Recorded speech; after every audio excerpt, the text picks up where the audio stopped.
Hello बच्चों, कैसे हैं आप लोग। आज हम लोग एक new topic force between two parallel currents को देखेंगे। तो देखिए, इसमें बहुत सारे रूल्स है और कैसे हम लोग उसके फोर्स के डायरेक्शन को फाइंड करेंगे, इसको भी देखेंगे। और देखिए, बड़ा ही इंपॉर्टेंट चैप्टर है। पहले इसका हेडिंग हम लोग लिख लें कि force between two parallel currents. अगर मान लिया जाए कि दो वायर है और दोनों पैरेलल है, इसमें करंट हम ले ले I1 और इसमें करंट ले ले I2, इनके बीच का सेपरेशन D ले। तो एक्चुअली समझना होगा कि जब दोनों में करंट हम भेज रहे हैं तो इसका फोर्स क्यों लगेगा, क्योंकि हम लोग जानते हैं कि जब भी करंट कैरिंग वायर है या कोई कंडक्टर है और उसको हम लोग मैग्नेटिक फील्ड में रखते हैं तो एक फोर्स एक्सपीरियंस करता है। तो एक होता यहाँ पर ये है कि ये वायर है, इसके कारण जो मैग्नेटिक फील्ड इस पर लगेगा, इसके कारण इस पर जो फोर्स लगता है। जैसे एज फॉर एग्जाम्पल हम देखते हैं यहाँ पर कि इसके कारण हम इस साइड फील्ड देखेंगे। तो देखिए यहाँ पर ये आपका करंट ऊपर की ओर जा रहा है, तो ये राइट हैंड जो होता है रूल, उसके हिसाब से देखेंगे। यहाँ पर मैक्सवेल का जो राइट हैंड रूल है कि करंट के डायरेक्शन में अंगूठा को रखेंगे तो कर्ल ऑफ फिंगर जो है वो क्या देगा, आपको मैग्नेटिक फील्ड देगा। तो ये इनवार्ड है, अर्थात ये साइड पूरा इनवार्ड हो जाएगा। इनवार्ड हो गया तो इसको हम लिख सकते हैं ये क्रॉस फील्ड है, इसके B1 है। अब देखिए, यहाँ ध्यान से एक समझना है बात को कि डायरेक्शन को कैसे से निकालते हैं हम लोग। तो सबसे पहले तो आप फ्लेमिंग का लेफ्ट हैंड रूल भी लगा सकते हैं यहाँ पर। अब देखिए, ये आपका फोर्स है FBI, याद रखिए, फोर्स मैग्नेटिक फील्ड करेंट। तो देखिए, इसको हम लोग, ये मैग्नेटिक फील्ड अंदर की ओर होगा, ये करंट का डायरेक्शन मिडिल फिंगर देखिए यहाँ पर, तो फोर्स आपका इधर बता देगा। तो देखिए, एक तरीका तो आपका ये भी हो गया कि फोर्स लगेगा फोर्स ऑन 2/1। और देखिए, बहुत सारा डायरेक्शन का तरीका है, जैसे आप देख सकते हैं यहाँ पर। देखिए यहाँ पर आप इसके लिए फॉर्मूला लगा सकते हैं। F इक्वल टू क्या होता है, I L क्रॉस B होता है। तो यहाँ पर जो L है एलिमेंट है वो करंट के डायरेक्शन में ये होता है। तो देख सकते हैं यहाँ पर, ये इसको मानिए मैग्नेटिक फील्ड का डायरेक्शन और ये मान लीजिए आप L का डायरेक्शन। तो देखिए, यहाँ पर L से B की ओर अपने दाएं हाथ को मोड़ेंगे, दाएं हाथ की अंगुलियों को, तो अंगूठा क्या होगा, आपको फोर्स का डायरेक्शन देगा। If you bend the finger of right hand in such a way that they points the direction of rotation from L to B, then thumb will give the direction of force। इस तरह कर सकते हैं। एक दूसरा तरीका है आपको कि देखिए, यहाँ पर राइट हैंड का प्रयोग करना होगा। ये जो होता है ना, ये आपका मैग्नेटिक फील्ड बताएगा। ये क्या होगा, ये आगे वाला पोर्शन जो मैग्नेटिक फील्ड बताएगा, और ये करंट के डायरेक्शन को, तो ये जो पाम का जो डायरेक्शन होगा वो फोर्स बताएगा।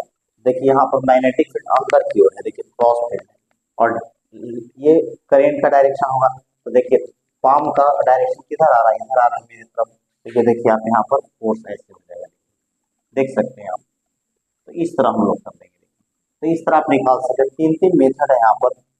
तो अब देखिए, यहाँ पर ध्यान देना होगा, इसको फोर्स को कैलकुलेट करेंगे।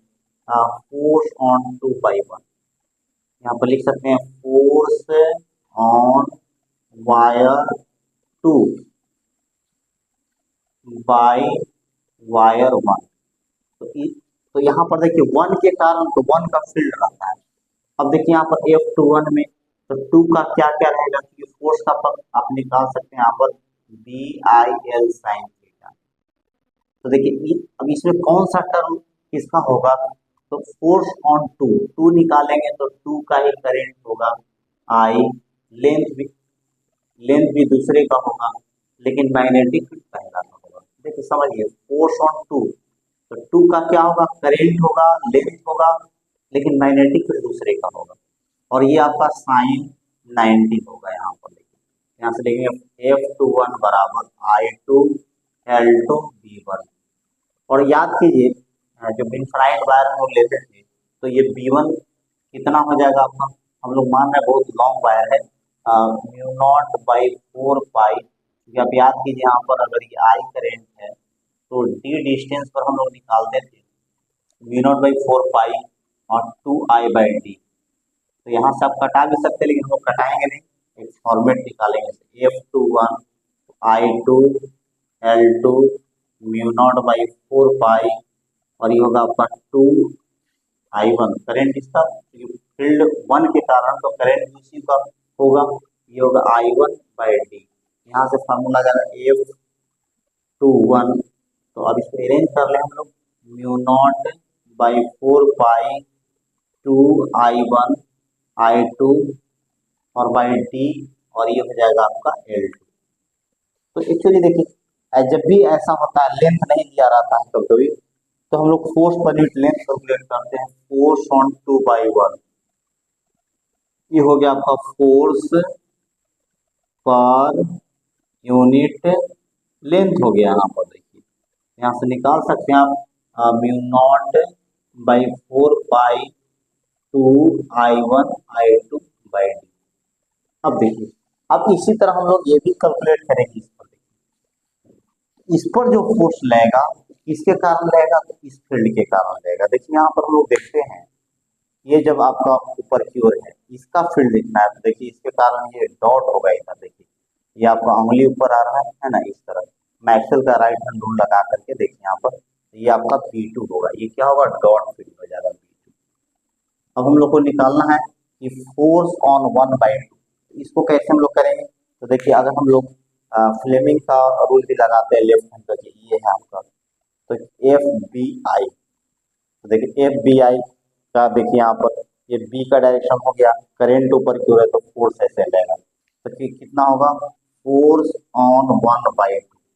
अब दूसरे रूल से भी देख लें हम लोग, यहाँ पर दूसरा रूल देखेंगे तो DL का डायरेक्शन ऐसे और ये इस तरह है, तो DL से R की ओर राइट हैंड लगाना होगा, तो DL cross R, L cross sorry DL cross DL cross B या L क्रॉस B, तो DL तो इस डायरेक्शन होगा और B की ओर मुड़ेंगे तो इस तरह। अब देखिए हम लोग और रूल लगाते हैं टेक्निक वाला, ये आपका मैग्नेटिक फील्ड का डायरेक्शन है, ठीक है, और ये मैग्नेटिक फील्ड का डायरेक्शन है और इसको करंट का डायरेक्शन लिखना है। तो देखिए यहाँ पर देखिए ध्यान से मैग्नेटिक फील्ड देखिए बाहर की ओर है और करंट का डायरेक्शन ऐसे है, तो पाम का डायरेक्शन किधर आएगा, इधर आएगा, तो देखिए आपका उससे भी सटे। तो तीन मेथड है यहाँ निकालने के लिए, आप किसी से भी निकाल सकते हैं। तो अब हम लोग देखते हैं यहाँ पर नेक्स्ट है, इसको साफ कर ले देखिए। अब अब निकालना हम लोग को force on wire 1 due to wire 2, force on wire 1 due to wire 2, अर्थात 2 का फील्ड है यहाँ पर, तो यहाँ पर क्या लिखेंगे फोर्स 1 2, तो फिर उसी तरह करेंगे 1 का क्या रहेगा, तो करेंट उसी का रहेगा, लेंथ उसी का रहेगा, फील्ड दूसरे का रहेगा sin 90, ये देखिए इस तरह। फिर करंट इसके लिए आप देखें यहाँ पर फॉर्मूला V2 कितना लिखेंगे, mu naught by 4 pi 2I2 by D. Similar type का होता है ना, ये ध्यान देना है। तो F12 कितना हो जाएगा अपना I1 L1 और V2 का वैल्यू रख दिया जाए into mu naught by 4 pi 2I2 by D हो जाएगा। कैसे कर लेंगे, आराम से कर लेंगे इसको। अब इसको सॉल्व किया जाए अरेंज करके भी, कितना होगा F12 mu naught by 4 pi 2I1 I2 by D और ये लेंथ होगा। इसको भी अगर लेंथ अगर पता नहीं हो तो force per unit length calculate करते हैं, F12 बाई L1 कितना हो जाएगा mu naught by 4 pi 2I1 I2 by D, ये भी आपका फोर्स पर यूनिट होगा। तो देखिए दोनों में हम देख रहे हैं कि फार्मूला सेम आ रहा है, फार्मूला क्या आ रहा है, सेम आ रहा है। अब हम लोग अब एंटी पैरेलल के लिए भी देख लें, तो आप देख रहे हैं कि अगर करंट सेम डायरेक्शन में हो तो अट्रैक्शन होता है, अब अगर एंटी पैरेलल हो तो वहाँ रिपल्सन होता है। इसको हम लोग देखते हैं, बस इसको सेम, तो क्लियर हो गया कि मैग्नीट्यूड दोनों का सेम आ रहा है। तो देखा जाए एंटी पैरेलल, अगर मान लिया जाए इसको हम लोग देख लें, हाँ ये आपका एक में I1 है और दूसरे में आपका I2, इसको देखना है। तो फिर उसी तरह देखिए यहाँ पर इसके कारण फील्ड कैसा होगा, इसके कारण देखिए फील्ड आपका क्या है, क्रॉस फील्ड ही है, तो क्रॉस हो गया आपका B1, क्या होगा B1 हो गया। अब इस पर हम लोग फोर्स देख लेते हैं कैसा होगा। तो देखिए यहाँ पर ये वाला कॉन्सेप्ट को यूज करें थोड़ा आसान होता है। तो ये क्रॉस फील्ड है, लेकिन आप देखिए यहाँ पर करंट नीचे की ओर है, तो देखिए पाम किधर गया, अपोजिट जा रहा है, तो पाम की तरफ फोर्स होगा। क्या करेंगे, ये जो है आपका ये मैग्नेटिक फील्ड और ये जो है कि आपका करंट को दिखाता है, तो पाम का जो डायरेक्शन हो गया, पाम का जो डायरेक्शन हो गया वो फोर्स दिखाएगा। तो यहाँ पर हो गया F/2/1, इस तरह हम लोग करेंगे, है ना, ये ध्यान दें। अब यहाँ पर हम लोग इसको देख ले, इसके कारण देखिए कैसा फील्ड होगा। देखिए तो आप देख सकते हैं यहाँ पर इस डायरेक्शन में देखेंगे हम लोग, तो इस डायरेक्शन में देखेंगे, देखिए तो देखिए यहाँ पर इसका तो आराम से इसको भी कर सकते हैं। देखिए हमको इधर चाहिए, तो आप देखिए इधर से जा रहा है, इधर आ रहा है, तो इस तरफ चाहिए हमको, तो क्या होगा क्रॉस फील्ड हो जाएगा। ये क्या हो गया आपको, B2 हो गया। तो इसके लिए हम लोग करें, देखिए यहाँ पर, तो देखिए अंदर, देखिए आप देख सकते हैं यहाँ पर ये आपका मैग्नेटिक फील्ड का डायरेक्शन है, अंदर हो गया, करंट ऊपर है, तो अवे हो जाएगा पाम का डायरेक्शन। तो देखिए यहाँ पर हो जाएगा आपका F12, तो देखिए आपको रिपेल करेगा। तो अगर पैरेलल करंट है, पैरेलल अगर करंट है तो क्या होगा, अट्रैक्शन होगा। देखिए बड़ा ऑब्जेक्टिव पूछा जाता है, बड़ा इंपॉर्टेंट है। अगर एंटी पैरेलल करंट है, एंटी पैरेलल अगर करंट्स है तो ये क्या होगा, रिपल्सन। आप देख सकते हैं यहाँ पर प्रूफ हो गया है। यहाँ भी फार्मूला वही आएगा दोनों केस में। अगर जनरलाइज कर ले μ0/4 2I1 I2/t, तो इसको डिफिनेशन ऑफ एम्पियर भी कहा जाता है कभी, क्योंकि दो वायर अगर हो, अगर दो वायर है, ये अगर I1 का मान 1 एम्पियर है और I2 का भी मान अगर 1 एम्पियर है और D = 1 मीटर है, तो देखिए ये फोर्स कितना होगा, तो ये हो जाएगा आपका 10⁻⁻7 2 × 1 और बाई D1, तो 2 × 10⁻⁷ न्यूटन पर मीटर। देखिए इस तरह आप इसको देख सकते हैं। तो ये बड़ा इंपॉर्टेंट है, ये डाटा भी आप याद रख सकते हैं, ये आता है। तो ये था करेंट्स अगर दो है तो उसके इनपुट फोर्स कितना लगेगा, तो हम आराम से निकाल सकते हैं इसको। मान लीजिए देखिए किसी को दूसरे ढंग में कैसे पूछा जाता है कंपोजिशन वगैरह में, जैसे मान लीजिए कि